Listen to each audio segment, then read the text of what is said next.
하나님의 영광을 드러내는 삶을 살라. 우리 남은 인생은 어떻게 살아야 되느냐? 내 삶을 통해서 하나님의 영광이 세상 사람들에게 드러나는 그런 삶을 살아야 된다. 오늘 주님이 그렇게 말씀을 하셨어요. 자, 요한복음 오늘 49번째 시간 공부하고 있습니다. 잠깐 요한복음 전체 구조를 한번 이렇게 살펴보겠어요. 너무 이제 숲으로만 들어가면은 우리 지금 요한복음 전체의 모습이 잘 보이지 않습니다. 그죠? 산속에 깊이 있으면은 거기는 무슨 거기 고사리가 있는지 칡이 있는지 그런 거는 보이지만은 산 전체 모양이 보이지가 않아요. 그래서 잠깐 한번 전체 모양을 보겠습니다. 이 요한복음 주석서들이 많이 있는데요. 가장 방대한 주석을 쓴 사람이 그 레이먼 E. 브라운이라고 하는 사람이 있습니다. 근데 이 사람은 이제 가톨릭 학자예요. 여러분이 알 필요는 없습니다. 기억할 필요도 없고 가톨릭 학자인데 이분이 쓴 그 주석 요한복음 주석이 그 내용이 가장 풍성하고 신학적으로도 가장 풍성해요. 이 내용이. 근데 이분은 이제 가톨릭 신학자인데 신부이기도 하고 조금 비평학자이기 때문에 주석을 사서 읽는 분도 있어요. 간혹 여러분이 절대 사서 읽을 필요는 없습니다. 그러나 이분의 이제 그런 좀 잘못된 부분만 제거해 내면은 상당히 우리가 참고할 내용이 많은 그런 좋은 주석이에요. 항상 우리는 이제 책을 읽을 때 비평적으로 읽어야 됩니다. 근데 이분이 이제 요한복음을 크게 두 부분으로 나눴어요. 1장에서 12장으로 나눴고 또 13장에서 20장으로 나눴습니다. 21장은 부록이고. 그래서 1장부터 12장을 표적의 책이라 그렇게 이름을 해서 표적의 책. 또 13장에서 20장은 영광의 책이라 그렇게 이름을 줬습니다. 표적의 책 1장부터 12장까지는 어떤 내용들이 있어요? 예수님께서 이 땅에 찾아오신 하나님이시죠. 근데 사람들이 알지 못합니다.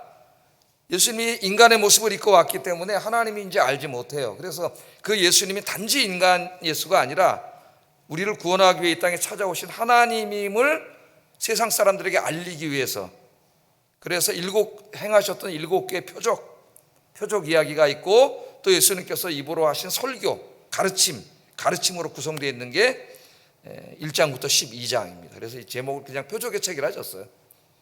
그렇게만 알고 계시면 됩니다. 그 다음에 이제 13장부터 20장까지는 여러 가지 내용이 있지만은 12장, 20장의 전체 주제는 사람들이 볼 때는 인간인 줄 알았던, 마리아의 아들인 줄 알았던 그 예수님이 그냥 한 사람의 인간이 아니라 우리를 구원하시기 위해서 이 땅에 찾아오신 하나님이시라고 하는 것, 그것, 주님이라고 하시는 것, 그것이 이제 세상에 온 천하에 드러나는 이야기가 핵심을 이루고 있습니다. 그래서 이것을 영광의 책이라 이렇게 줬어요. 영광의 책이라고 줬습니다. 우리나라에 이제 많은 목사님들의 영향을 미치는 김세윤 교수님 요한복음도 이 레이먼 E. 브라운이라고 하는 사람이 구조 분석을 따라왔어요. 이렇게 똑같이 하고 있습니다. 자, 저도 이제 그 분석 아래서 오늘 우리가 두 번째 부분을 하고 있죠. 영광의 책. 그 영광의 책 부분을 따로 이제 우리가 이렇게 보면은 12장부터 20장까지는 이렇게 구성이 되어 있습니다. 그다음 한번 넘겨보세요. 자, 13장부터 16장까지는 이제 우리가 앞으로 공부해 나갈 부분인데 예수님의 고별사입니다. 고별사고, 그 다음에 17장은 예수님의 기도예요. 이제 읽어보시면 쭉 예수님이 기도한 내용입니다. 마태복음 6장에는 기도를 가르쳐 주셨죠. 이렇게 기도해라. 주기도문을 가르쳐 주셨습니다. 요한복음 17장에는 직접 기도를 하셨어요. 그 기도하신 내용이 17장입니다. 그다음에 18장부터 19장에는 예수님이 십자가에서 고난받고 죽으시는 내용이고, 18장, 19장이 20장은 예수님이 이제 그 죽음의 권세, 사망의 권세를 깨뜨리고 부활하심으로 온 세상에 예수님 자신이 누구예요? 하나님이시고 주님이심을 온 세상에 드러내는 이야기죠. 이게 이제 영광 받으심이기 때문에 이 책의 제목을 영광의 책이라 그렇게 정했습니다. 자, 이 부분 중에서 이제 우리가 공부하는 게 13장, 16장 뭐예요? 예수님의 고별사죠. 고별사. 이제 이 말씀 다음 날 예수님이 십자가에서 죽습니다. 그래서 고별사가 되는 거예요. 이 고별사의 핵심 내용은 누구에게 한 설교냐? 믿지 않는 사람들에게 한 설교가 아니라 이제 예수 믿고 구원받은 사람들, 그래서 예수님의 제자가 된 사람들, 그 사람들에게 행하신 말씀이에요. 예수 믿고 예수님의 제자가 된 사람들은 어떻게 살아야 되느냐, 어떻게 살아야 되느냐, 이거를 가르쳐 주신 말씀이 13장에서 16장입니다. 그래서 그 중에서 지난주에 뭘 공부했어요? 첫 번째 말씀이 뭐였어요? 예수님이 제자들의 발을 씻겨주셨죠? 발을 씻겨주시면서 그 발 씻겨줌의 의미와 십자가의 대속의 의미를 설교하셨고, 그 다음에 내가 너희의 발을 씻겨준 것처럼 너희도 이제 서로 발을 씻겨줘라. 발을 씻겨줘라. 기억나세요? 지난주 설교? 그래서 제가 가정에 가서 실천할 내용, 교회에서 실천할 내용, 또 여러분 직장에서 또 동네에 가서 우리가 어떻게 발을 씻겨주는 삶을 살 수가 있는가, 여기에 대해서 말씀을 전했습니다. 제가 일부 설교 때 물어봤어요. 여러분 지난주에 발을 씻겨주셨습니까? 발 씻기는 삶을 살았습니까? 한 가지라도 실천을 하라 했는데 하셨나요? 예? 생각은 하셨나요? 설교를? 이번에 또 명절인데 가서 오랜만에 어머님 만나서 발 씻겨드려야 되겠다, 이런 생각이라도 한번 해보셨나요? 제가 물어보고 이제 내려가 있는데 안수 집사님 한 분이 이제 다른 일 때문에 찾아와서 이렇게 보고를 하고는 하는 말, 목사님 제가 지난주에 물을 가지고 발은 안 씻겨줬는데 자기 아내하고 이제 아이들 오일을 사가지고 발을 마사지는 해줬습니다. 이게 실천한 거잖아요. 예? 상징적인 의미로 여러 가지 발 씻겨줌의 의미가 있는데 아마 오일을 사가지고 이걸 내가 실천해야 되겠다 이렇게 한 것 같아요. 그래서 오늘 오신 분들도 내가 한 줄로 믿습니다. 한 줄로. 아는 사람은 이제 양심에 찔리겠죠. 그러면 이제 오늘 가서 하면 돼. 집에 가서 이번 주에 실천하면 되는 거지. 이번 주에 어떻게 내가 발 씻김의 삶을 실천할 것인가, 가까운 사람에게 먼저 하라 그랬어요. 가정에 가서 먼저 해라, 이렇게 말씀을 드렸습니다. 자, 오늘 말씀은 이제 이 발 씻김의 의미를 가르쳐준 그 다음의 말씀이에요.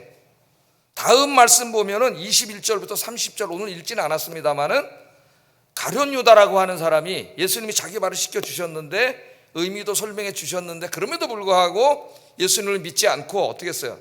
예수님을 팔아 넘기려고 방을 슬쩍 빠져나가는 이야기가 나와요. 21절부터 30절. 그건 읽지는 않았지만은 전제되어 있습니다, 오늘 말씀 속에. 그래서 저가 나간 후에 그렇게 시작되잖아요. 저가 나간 후에 오늘 본문이. 가룟 유다가 예수님을 팔으려고 나갔어요. 예수님이 아시죠? 예수님 미리 말씀하셨잖아요. 여기 파는 자가 있다고. 제자들이 남아있지 않습니까? 남은 제자들에게 예수님이 이제 하신 말씀이에요, 오늘 말씀. 31절 32절 뭐라고 말씀하셨는지 한번 읽어보겠습니다. 시작.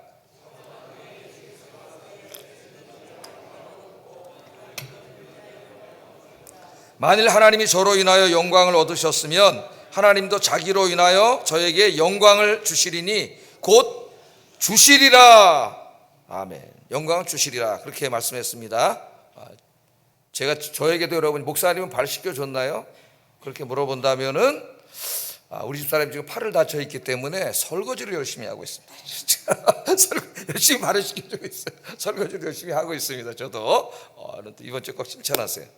자, 지금 보세요. 저가 나간 후에, 그러니까 가룟 유다가 예수님을 팔으려고 나간 거죠. 은 30을 받고 팔아 넘기는데 유대 당국에. 그러면 예수님은 이제 다음 날 어떻게 돼요? 체포당해가지고 그 엉터리 재판을 받고 십자가에서 죽으십니다. 예수님이 그걸 알고 계세요. 근데 예수님이 뭐라 그랬냐면, 가룟 유다가 나간 후에 예수님이 뭐라 그랬냐면 인자가 영광을 얻었다, 그렇게 말해요. 뭔가 조금 이렇게 좀 뚱딴지 같은 말씀을 갑자기 하시는 것 같아요. 이렇게 논리적으로. 가룟 유다가 예수님 팔아먹으러 나갔고, 예수님은 이제 자기가 곧 십자가에 죽는다는 걸 압니다. 그 다음날 십자가에 매달려 죽을 거예요, 예수님이. 근데 예수님이 뭐라 하냐면 자기가 이제 곧 죽는데 십자가에서 내가 영광을 얻었다 그래. 가룟 유다가 그걸 실천하고 나갔잖아요. 지금 나간 걸 보고 내가 영광을 얻었다, 그렇게 말을 합니다. 그리고 그 다음에 또 뭐라고 말씀하셨어요? 인자로 인하여 하나님도, 아버지도 영광을 받을 것이다, 그렇게 말씀을 하셨고, 그 다음에 인자로 인하여 아버지가 영광을 받으셨으므로 하나님이 나를 영화롭게 하실 것이다, 이렇게 세 가지 말씀을 하셨습니다. 세 가지 말씀을 하셨어요. 자, 그러면 한번 생각을 해보세요. 지금 가룟 유다가 팔으러 나갔습니다. 예수님 팔아서 죽이려고 나갔어요. 그럼 지금 그 사건은 곧 뭐예요? 예수님 십자가에서 죽는 거예요. 그러니까 여기 요한복음에서는 예수님이 십자가에서 죽으시는 것과 영광 받으시는 것이 같은 이야기예요. 같은 이야기입니다. 아니, 예수님 십자가에서 죽으시는데, 그렇게 무기력하게 죽으시는데, 그게 어떻게 수치와 모욕과 고난인데, 그게 어떻게 예수님이 영광을 받으신다고 하고, 그렇게 아들이 무참히 죽는 걸 하나님 가만히 지켜만 보고 계셨는데, 어떻게 하나님이 영광을 받으시는 이야기지? 이게 어떻게 영광이 되는지 우리가 이걸 좀 생각을 해봐야 되겠습니다. 자, 하나님의 영광, 우리가 영광이라는 이야기를 참 많이 해요. 가장 어려운 이야기입니다. 잘 모르는 이야기예요, 우리가. 지난번에 제가 요한복음 강의할 때 이 부분에 대해서 한번 설명을 한 적이 있습니다. 제가 다시 설명하면은 기억이 나실 거예요. 우리가 성경적인 개념, 신학적인 개념의 의미를 정확하게 아는 게 중요해요.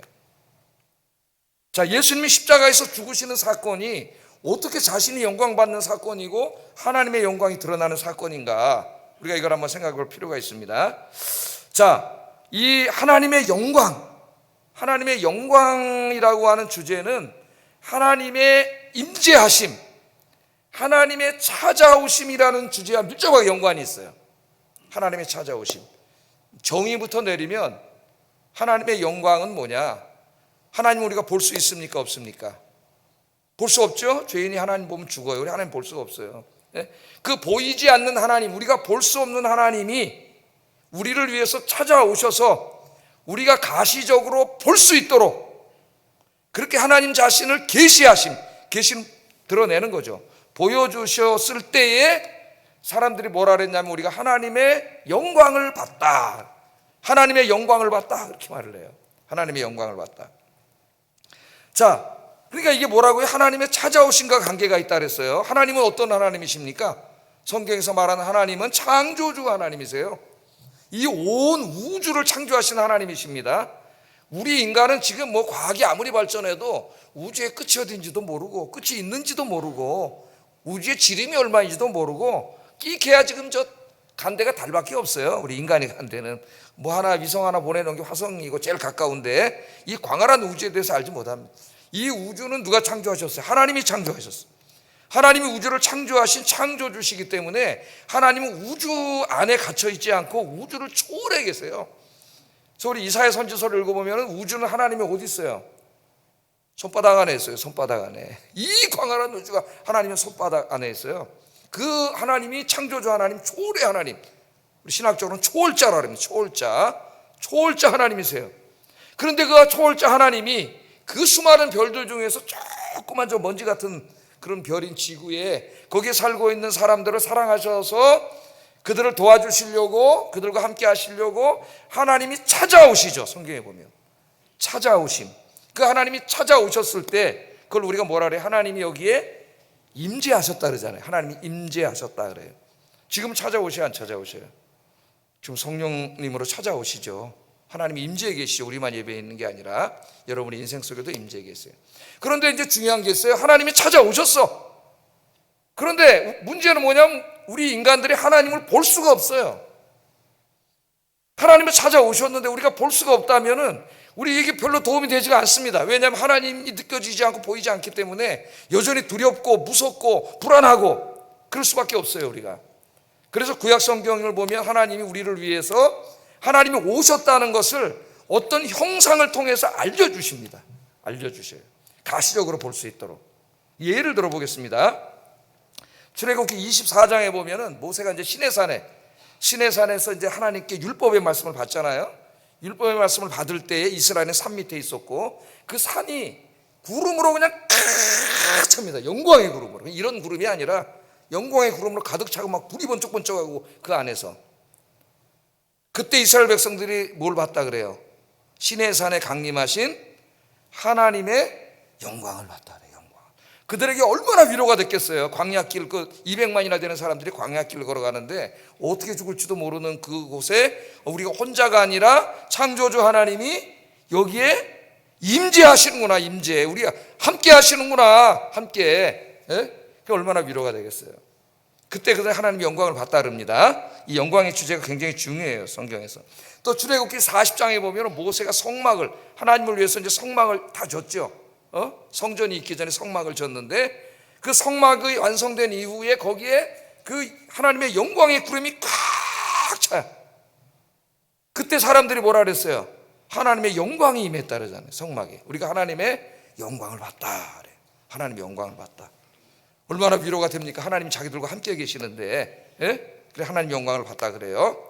자, 이처럼 보이지 않는 하나님의 본질이, 보이지 않는 하나님의 본질, 우리가 볼 수 없는 하나님의 본질이 인간들이 볼 수 있도록 하나님이 가시적으로 자신을 계시하시기 위해서 임재하셨을 때, 임재하셔서 계시하셨을 때 우리들은 하나님의 영광을 봤다고 이야기합니다. 그럼 여러분들 하나님의 영광을 보고 계신가요? 어떠세요? 예? 또 출애굽기에 보면은 이스라엘이 광야길 가다 먹을 게 없잖아요. 어떻게 먹어? 200만이 광야에서. 그때 모세가 뭐라 그랬어요? 내일 너희들이 하나님의 영광을 보리라.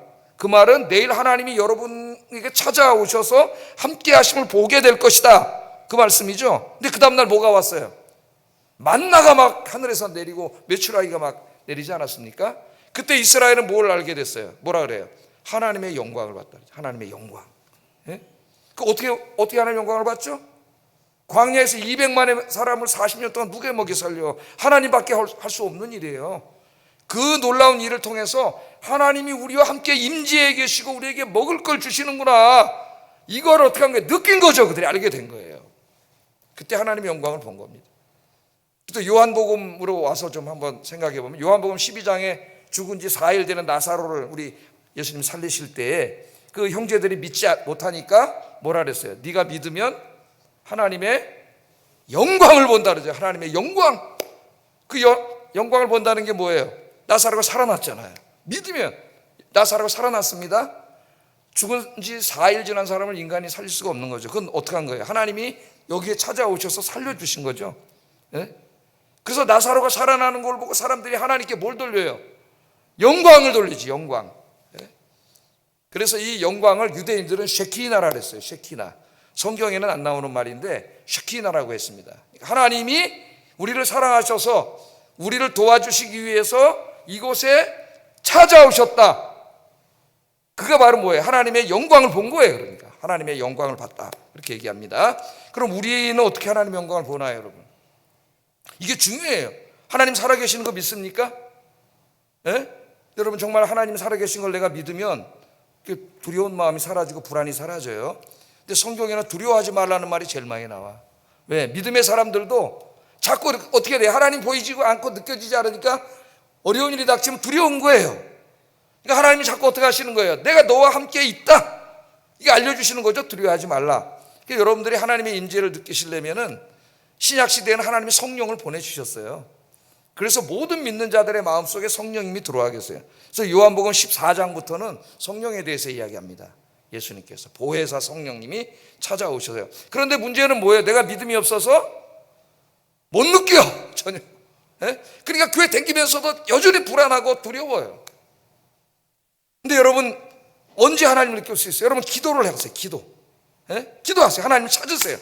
그 내가 막 열심히 하나님 앞에 매일 기도를 하면 어떻게 돼요?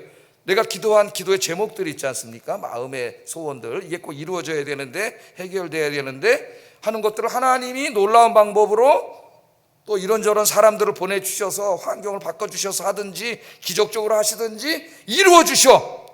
그때 여러분 어떻게 돼요? 아, 하나님이 나와 함께 계시는구나, 그걸 느끼게 되죠. 내 믿음이 더 굳건해지고. 그때 여러분 뭘 본 거예요? 하나님의 영광을 본 거예요. 하나님의 시키나를. 기도를 해야 돼요. 기도 생활을 계속하면은 어때요? 또 막 이런저런 일들이 나를 불안하게 하고 두렵게 하고 우울하게 하고 그러지만은 내가 기도를 하면은 어떻게 해요? 내 안에 계신 성령님이 내가 느낄 수 있도록 역사를 하셔. 역사를 내가 느낄 수 있도록. 그 증거가 뭐예요? 표시가 샬롬이 임하는 거예요. 내 마음에 샬롬이 뭐예요? 평강이죠. 평강. 내 마음에 평안이 이루어지고 마음이 기뻐져. 이상하게 뭐 문제가 하나 해결된 것도 아닌데 걱정 염려가 사라지고 마음이 기뻐, 평안해. 그때 내가 뭘 느끼게 돼요? 제가 제일 많이 느끼는 거예요. 하나님이 쉐키나를, 영광을. 하나님이 여기에 지금 기도하는 나에게 찾아오셨구나, 임재하시는구나, 그걸 느끼게 된다는 거예요. 그때 우리는 하나님의 영광을 보게 되는 겁니다. 제가 오늘 주제를 설명하면서 이 영광의 주제를 좀 자세히 설명을 했어요, 신학적으로. 자, 그렇다면은 예수님이 십자가에서 죽음이 어떻게 이게 하나님의 영광을 드러내는 일이 될까요?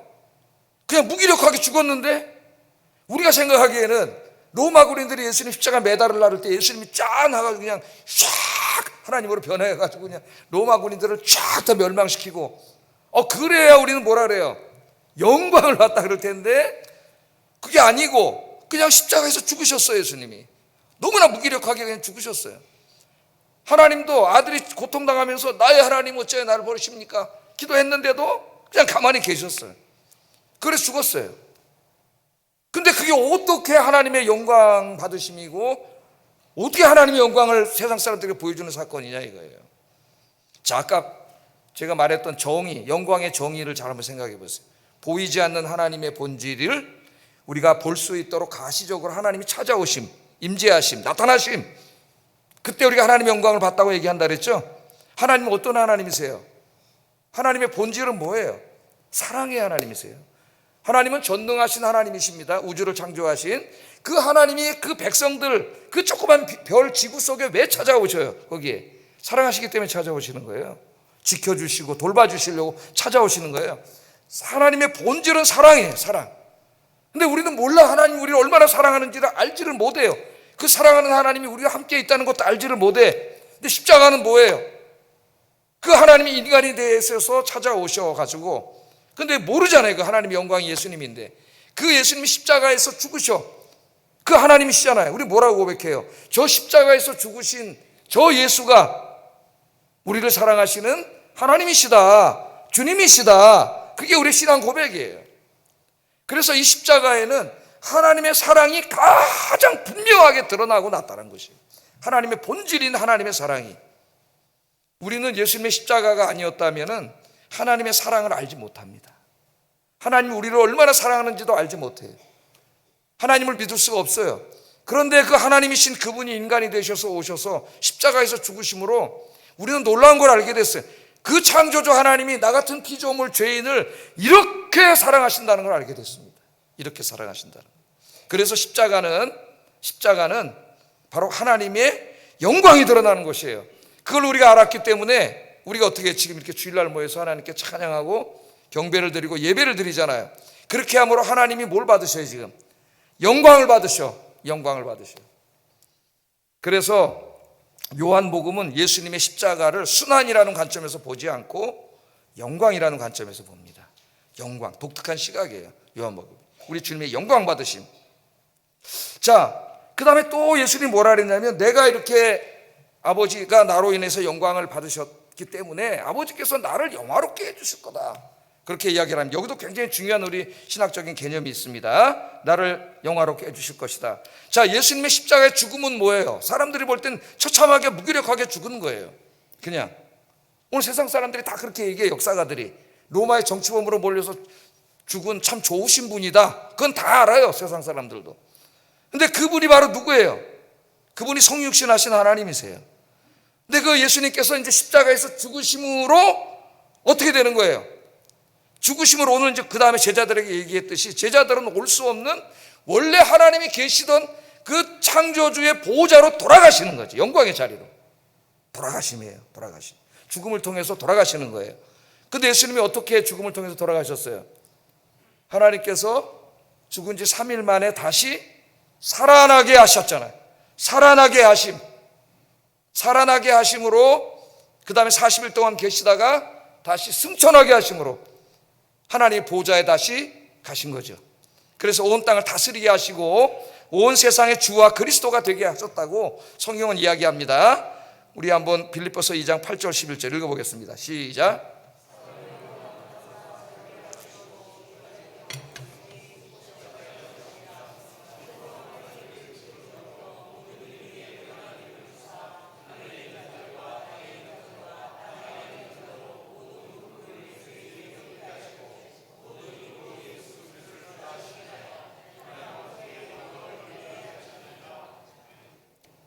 제가 중간에 따라 들어가려고 했는데 여기저기 잘 못 들어갔습니다.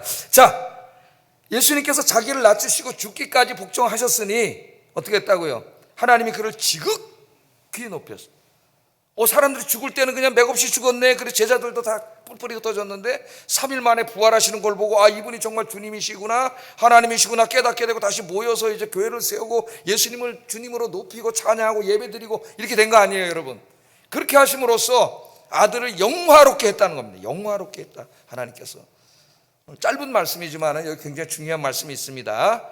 물론 우리가 이렇게 신학적으로 하나하나 다 이야기 안 하고도 믿을 수 있지만은 우리가 지식의 하나님의 진리의 말씀을 깊이 이해하고 깨닫는 것이 우리 신앙이 굉장히 중요해요. 흔들리지가 않아요. 그래야 우리 신앙이 굳건히 자리를 잡을 수가 있습니다. 자, 우리는 여기서 예수님의 제자들이 어떻게 살아야 되는가 하는 중요한 것을 배우게 됩니다. 자, 예수님이 어떻게 하나님을 영화롭게 하셨죠? 죽음으로, 십자가에서 죽음으로. 십자가에서 죽음은 뭐예요? 하나님이 예수님에게 맡기신 사명이죠. 이 세상을 구원하기 위해서 이 죄인들을 대신해서 죽으시는 거예요. 예수님께서 그 고난을 순종으로 자기가 이루셨잖아요. 십자가에서 죽으심으로 하나님의 영광을 드러냈습니다. 자, 그러므로 우리 그리스도인들은 오늘 예수님처럼 자신의 삶을 통하여 하나님을 영화롭게 하는 삶을 살아야 됩니다. 영화롭게. 그럼 어떻게 해야 돼요? 하나님 우리에게 맡기신 사명, 그 삶을 우리가 믿음으로 살아내는 거죠. 순종으로 살아내는 거예요. 그래서 우리 예수님이 나를 따르려면 네 십자가를 지고 나를 따르라 그랬습니다. 사명의 십자가죠. 그래서 우리가 이렇게 사명을 감당함으로 하나님의 영광을 드러내야 되는 거예요. 하나님의 영광을 드러내는 겁니다. 그리스도인들의 삶의 중요한 것은 내가 내 인생 동안 얼마나 돈 많이 벌었고 얼마나 출세했고 공부를 얼마나 많이 했고 내가 세상적으로 얼마나 대단한 사람인가, 그런 거하고 아무 상관없어요. 그런 거하고 아무 상관없습니다. 내가 돈 많이 벌어서 큰 사업을 하고 내가 높은 지위에 올라오고 내가 정치를 하고 그랬다고 하나님 영광 돌리지 않습니다, 여러분. 오늘 교회 다니는 사람 중에서 그렇게 세상적으로 높아진 사람들이 하나님 영광을 다 가리고 있어요. 중요한 거는 뭐예요? 내 삶을 통해서 하나님의 영광이 세상에 드러나게 하는 거예요. 내가 살아가는 모습을 보고 믿지 않는 내 주변의 사람들이 저 사람 보니까 정말 저 사람 믿는 하나님은 존재하신다, 살아계신다, 나도 저 사람 믿는 하나님을 믿고 싶다, 그런 마음이 들게 했다면은 여러분은 어떻게 하신 거예요? 하나님의 영광을 드러내는 삶을 산 거예요. 그러니까 우리 그리스도인의 삶의 목적이 여기서 나옵니다. 내 삶의 의미가 뭔가, 뭐라고 가르쳤어요? 우리 장로교에서는 장로교 소요리 문답 다 공부를 많이 하셨을 텐데 제1문항이 뭐라 그랬어요? 인간의 삶의 목적이 뭐냐? 답이 뭐예요? 하나님을 영화롭게 하기 위하여잖아요. 하나님의 영광을 위하여. 다 공부를 하는데 이게 어린애들에게 가르치는 이야기입니다. 옛날에는 문답식으로 가르쳤어요. 질문을 던지고 답이 있게. 첫 번째가 뭐냐면은 너 왜 공부 열심히 하냐? 왜 우리가 뭘 위해서 이렇게 공부 열심히 되고 살아야 되느냐? 너 잘 먹고 잘 살기 위한 것이야. 그거는 기독교인 엄마 아빠가 아니에요. 그렇게 말하는 사람은. 왜? 하나님의 영광을 위하여. 네가 열심히 공부해서 네 분야를 통하여 하나님의 영광을 드러내는 사람이 되라. 이렇게 가르쳐야 진짜 그리스도인 엄마 아빠가 됩니다. 너 열심히 해서 돈 많이 벌고 집 큰 거 살고 출세하고 이러라고 내가 하는 거야. 이렇게 열심히 해. 그렇게 말하고 있다면은 부끄러운 엄마 아빠예요. 부끄러운 엄마 아빠. 왜 공부해야 돼요? 하나님의 영광을 위하여. 우리 장로교 전통은 벌써 한 500년 전부터 그렇게 가르쳤어요. 현대교회가 그렇게 안 가르치는 거지. 하나님의 영광을 위하여. 하나님의 영광을 위하여. 그래서 사도 바울이 고린도 교인들에게 이렇게 말했습니다. 한번 읽어보겠습니다. 고린도전서 31절 시작.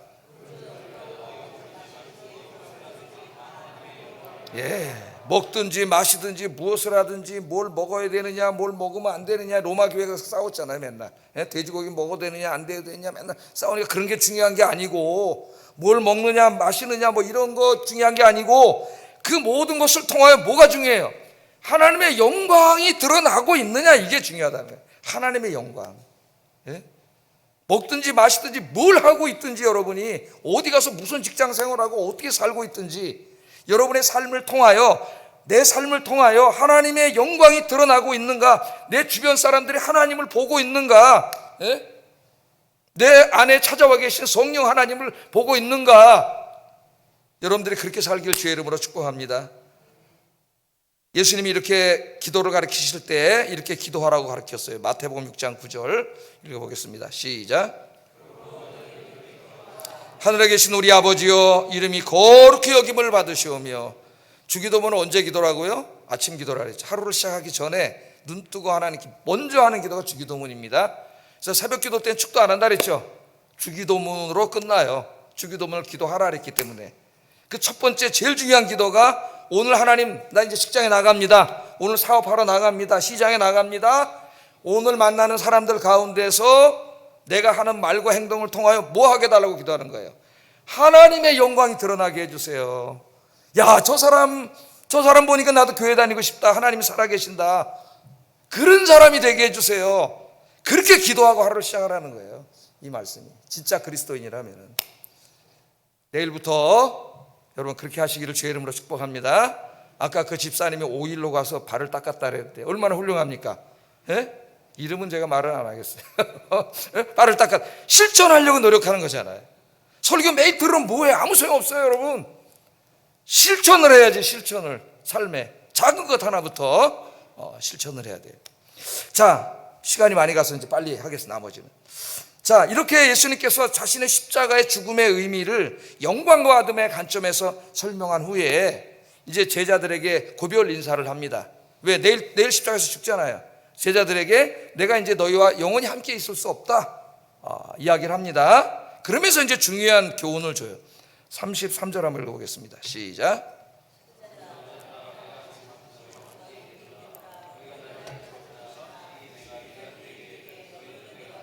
올 수 없다고 말한 것과 같이 지금 너희에게도 이르노라. 그러니까 예수님이 이제 내가 지금은 너희와 잠시 같이 있지만 내일은 이제 십자가에서 죽으시기 때문에 너희와 함께 있지 못하고 죽은 후에 어디로 가신다고요?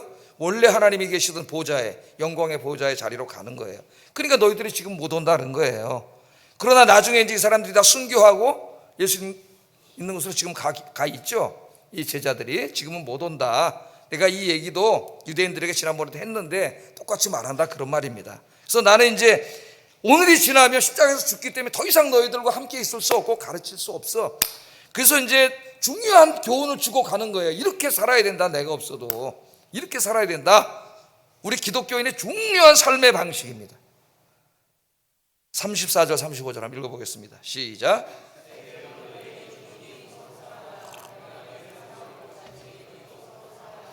너희가 서로 사랑하면 이로써 모든 사람이 너희가 내 제자인 줄 알리라. 내 제자인 줄 알리라.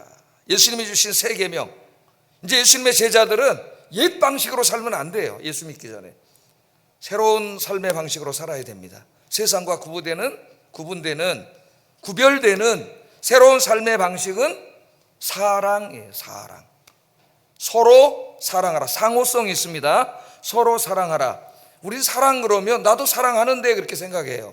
누구를 사랑합니까? 우리는 주로 나에게 잘해주는 사람, 내 마음에 드는 사람 사랑하잖아요. 그런 사랑은 예수님이 뭐라 그랬어요? 안 믿는 사람도 해. 누구나 다 해요. 그걸로 그리스도인이 세상 사람과 구별되지 않아요. 우리는 누구를 사랑해야 돼? 내가 사랑하기 힘든 사람, 나를 괴롭히는 사람, 상처 주는 사람, 어려운 사람들, 그런 사람들까지도 사랑해라. 그게 우리 주님의 사랑이죠. 그래서 우리 예수님이 뭐라 그랬어요? 내가 너희를 사랑한 것 같이. 그러니까 사랑에도 어떤 표준이 있어요, 여러분. 사랑은 굉장히 추상적인 용어죠. 큰 단어인데 예수님이 어떤 표준을 줬어요. 그 사랑의 표준이 뭐예요? 내가 너희를 사랑함. 그게 뭡니까? 십자가에서 생명을 주심이죠. 네? 그렇게 너희도 사랑하라는 거예요. 그렇게 너희도 사랑하라. 세상에는 그런 사랑이 없습니다. 다 이기적인 사랑이죠. 그래서 요한일서 3장 16절에서는 요한이 이렇게 얘기를 해요. 한번 읽어보겠습니다. 시작. 우리도 형제들을 위하여 목숨을 버리는 것이 마땅하니라. 예수님이 우리를 위하여 목숨을 버리셨으므로 이 사랑을 받고 구원받은 우리들도 똑같이 이 사랑으로, 예수님의 사랑이죠, 다른 사람을 사랑하는 것이 마땅하다. 마땅하다예요. 마땅하다. 에베소서 5장 1절도 읽어봅니다. 시작. 그는 우리를 위하여 자신을 버리사 향기로운 제물과 희생제물로 하나님께 드리셨느니라. 다 사도 바울이 이 말씀으로 설교하는 겁니다. 예수님이 우리를 위해서 목숨을 버린 것처럼 희생제물이 되신 것처럼 너희도 그렇게 사랑해야 된다는 겁니다. 자, 여기에 중요한 게 지금 누구에게 하신 말씀이라고요? 제자들에게 하신 말씀이에요. 그래서 이 말씀의 일체적인 실천은 교회 공동체 안에서의 실천입니다. 우리끼리 예수 믿고 구원받은 사람들이 서로 사랑하면서 살기만 해도, 서로 사랑하기만 해도 세상은 우리가 예수님의 제자인 줄 안다 그랬어요. 그 말은 뭐예요? 하나님, 사랑의 하나님을 알게 된다. 왜? 세상 사람들은 저렇게 사랑하면서 살 수 없어, 서로가. 근데 교회에 다니는 사람들을 보니까 진짜 한 가족보다 더 사랑하면서 살아. 이 교인끼리 목숨을 주는 것처럼 사랑하는 거니까. 그 모습을 세상이 보면은 이 교회 성도들이 공동체 안에서 이렇게 사랑하며 사는 걸 보고 자연히 하나님을 알게 된다는 거예요. 그것만 해도 엄청난 선교예요, 선교. 근데 오늘 현대 교회가 어떻게 하고 있어요? 교회끼리 시기하고 질투하고 싸우고 심지어는 법원에까지 가고 하나님의 영광을 교회가 다 가리고 있어요. 하나님의 영광. 세상 사람들에게 하나님 없다? 그걸 교회가 메시지로 전하고 있어요. 싸움으로써. 교회가 어떻게 하면 된다고요? 사랑해라, 사랑해라. 사랑은 기독교인의 삶의 방식입니다. 그래서 이 말씀을 초대교인들이, 신약에 이제 보면 바울 서신들이 나오잖아요. 그러고 보면 교회들이 많이 세워지는데 이 교회들은 이 말씀을 어떻게 실천했느냐, 몇 가지를 한번 생각해 보겠습니다. 빨리빨리. 첫째, 초대교회 성도들, 특별히 예루살렘 교회 성도들은 어려운 사람들에게 자신의 소유를 나누어 줬습니다. 나누어 줬습니다. 우리 사도행전 4장 34, 35절에 보면 그 중에 핍절한 사람이 없으니 이는 밭과 집이 있는 자는 팔아서 그 판 것의 값을 가져다가 사도들의 발 앞에 두매 저희가 각 사람의 필요를 따라 나누어 주었다 그랬습니다. 오늘도 우리가 구제 헌금을 하는데 우리 그리스도인들의 중요한 것 중에 하나가 나눔입니다. 나에게 준 모든 수입을 나 혼자 다 쓰라고 준 게 아니라는 걸 알아야 돼요, 여러분. 어려운 이웃들에게 나누어 주라고 주신 겁니다. 잊어버리면 안 됩니다. 초대교인들은 실천을 했어요. 두 번째, 인생의 무거운 짐을 지고 있는 사람들, 그 짐을 서로 나누어 줬다는, 나누어 들었어요. 갈라디아서 6장 2절, 너희가 짐을 서로 지라 그리하여 그리스도의 법을 성취하라 그랬어요. 이게 그리스도의 법이에요. 여러분 혼자 무거운 짐을 두 개를 막 이렇게 탁 들고 있으면 얼마나 무겁습니까? 근데 여러분이 가서 이거 제가 하나 들어드릴게요. 그러면 어때요? 하나 좀 가볍죠. 인생의 무거운 짐을 지고 사는 사람이 많아요, 여러분. 이 짐을 어떻게 하라고요? 서로 들어주라는 거예요. 서로 들어주라. 세 번째, 서로에게 조금 연관된 말씀인데 관심을 좀 가져라. 관심을. 빌립보서 2장 4절에 각각 자기 일을 돌아볼 뿐더러 또한 각각 다른 사람들의 일을 돌아보아 나의 기쁨을 충만케 하라. 자기 일도 돌아봐야지. 자기 일을 안 돌아보고 남의 일만 돌아볼 수는 없잖아요. 그러니까 자기 일도 돌아볼 뿐더러, 자기 일도 잘 돌아봐야지. 삶이 엉망이 되면 안 되겠죠. 뿐더러 그것만 하지 말고 이제 관심의 폭을 어떻게 해? 넓혀서 다른 사람들, 어려운 사람들, 힘든 사람들도 관심을 좀 가져라. 그게 사랑하는 거예요. 관심을 가져라. 그 다음에 네 번째, 슬픔 당한 사람, 힘들어하는 사람 있으면 찾아가서 위로해줘라. 위로. 데살로니가전서 4장 18절, 이러므로 이 여러 말로 서로 위로하라. 이 말로 위로하라. 여러분의 입술이 상처 주고 아프게 하고 그런 입술이 아니고 위로하는 입술이 되길 주의 이름으로 축복합니다. 그리스도의 입은 따뜻한 입이 돼야 돼요. 위로하는 것, 슬픔 당한 사람 찾아가서 위로하는 위로자. 전도서에 보면은 다음 주에 설교 내용이 나오는데 학대받는 사람들이 많은데 이 땅에 그들을 위로하는 자가 없다고 하나님 한탄하시죠. 솔로몬을 통해 위로자가 없다. 위로자가 돼야 된다. 그 다음에 서로의 약한 부분을 감싸줌으로 사랑을 실천해요. 우리 살다 보면 완전한 사람 없습니다. 다 약점이 있어요. 로마서 15장 1절 읽어보겠습니다. 시작. 우리 강한 자가 마땅히 연약한 자의 약점을 담당하고 자기를 기쁘게 하지 아니할 것이라. 다 약점이 있어요. 완전한 사람 어디 있어요? 근데 왜 뒤에서 험담하고 왜 뒷담화해?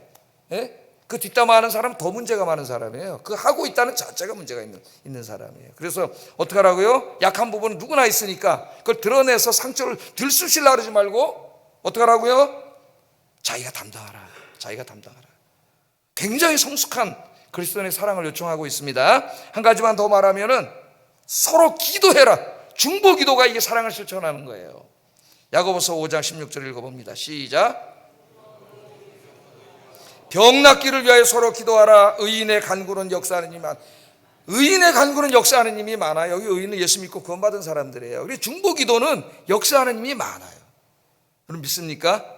이건 이제 병자를 위해서 기도하라는 문맥에 나온 말씀인데, 그리고 우리 금요일 날 기도하잖아요. 병자들을 위해서 기도하고 교회를 위해서 기도해요. 이 기도는 사명이에요, 여러분. 중보기도는. 그래서 기도해야 돼요, 나와서. 하나님이 주신 사명이에요. 예? 기도함으로 이 사랑을 실천할 수가 있습니다. 하여튼 또 바울은, 이거 오늘 제가 다 말은 안 하겠지만, 때로는 상당히 고린도 교인들과 갈라디아 교인들 엄청나게 책망하고 꾸중한 적도 있어요. 그러나 그게 미워서 한 게 아니라 사랑하기 때문에, 계속 그 길로 가면 안 되니까 사랑하기 때문에 한 거예요. 그래서 오늘 이제 결론을 내리면, 이 사랑하라고 하는 말은 하나의 계명이 아니에요, 여러분. 사랑이라고 하는 것은 그리스도인의 삶의 방식입니다. 우리 그리스도인의 모든 말과 행동은 이 사랑이라고 하는 그릇 속에 담겨져 들어갔다가 나와야 돼. 내가 누구를 책망할 수도 있지만은 그게 이 사랑이라는 그릇 속에 담겨 들어져서 나오는 거하고는 다른 거예요. 그래서 이 사랑은 뭐라고요? 그리스도인의 삶의 방식이다. 방식. 내가 아무리 정의를 외치고 옳은 것을 외치고 한다 할지라도 사랑이 없으면 뭐라 그랬어요, 하나님이? 소리 나는 구리와 울리는 깽과리, 시끄러운 소리밖에 안 되는 거예요. 모든 건 어디에 담겨져 나와야 돼? 그리스도의 사랑, 우리가 받은 사랑이잖아요. 목숨을 주는 사랑, 그 사랑에 담겨져서 나와야 된다. 여러분의 남은 인생이 여러분이 맡겨진 사명을 감당함으로, 이 사랑을 실천함으로 하나님의 영광을 드러내는 삶이 되기를 주의 이름으로 축복합니다. 기도하겠습니다. 그리스도인들은 자신들의 삶을 통하여 온 세상에 하나님의 영광을 드러내야 합니다. 하나님의 말씀대로 삶으로, 하나님께서 주신 사명을 감당함으로 하나님의 영광을 드러내게 하소서. 두 번째, 다른 사람을 위해 기도해주고 위로해주고 나누어주고 관심을 가져주고 돌봐주고 약점을 감싸줌으로 그리스도의 사랑을 실천하게 하소서. 기도하겠습니다. 사랑하신 아버지 하나님, 감사합니다. 오늘 귀한 말씀을 통하여 이제 주님을 믿고 주님의 제자가 된, 그리스도인이 된 우리들이 어떻게 살아야 되는지 우리 주님이 가르쳐 주셨습니다. 우리 예수님께서 십자가에 그 고난받고 죽으심으로 하나님의 영광, 하나님의 사랑을 온 땅에 드러내신 것처럼 하나님이 우리에게 주신 인생, 맡기신 사명을 잘 감당함으로, 그 사명을 감당함이 십자가를 지는 것이라 할지라도 그 사명을 감당함으로 하나님의 영광을 온 땅에 드러내는 저희들이 되도록 인도해 주시고, 특별히 우리 아이언교회 공동체가 주님 안에서 한 가족된 가족임을 깨닫고 주님의 말씀을 가슴에 새기고 너희가 서로 사랑하라 하셨사오니, 우리의 이 사랑이라고 하는 그릇 속에 나의 행동과 말과 모든 것을 담아 주님의 사랑을 드러내는 저희들이 되게 하여 주시옵소서. 예수님 이름으로 기도드립니다. 아멘.